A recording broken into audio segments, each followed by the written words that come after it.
Bypass Publishing presents Difficult Topics Explained, Psychology in the Fast Lane, Top-Down and Bottom-Up Processing.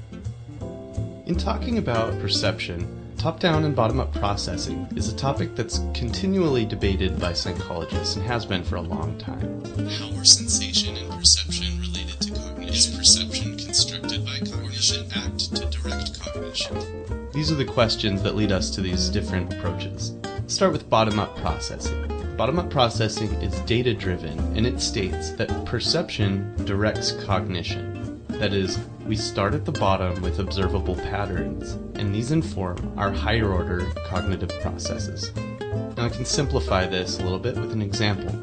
Sensation involves your eyes collecting visual information, your ears collecting auditory information, and so on with the other senses. So if you imagine a mosquito buzzing around your head, your eyes collect visual data about the surrounding environment, your ears hear the buzzing, and once this data reaches the brain and is processed, perception has occurred.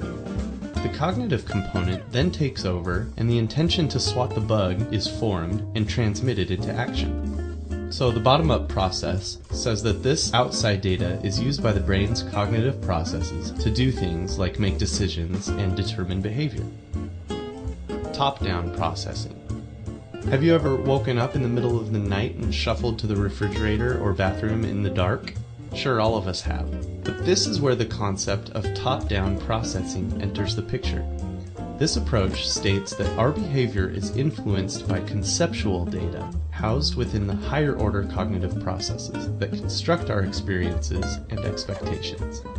So, put more simply, with an example, you're wandering around your apartment in the dark. You're able to get around fairly well because you've conceptualized what your apartment looks like in the light from previous experience.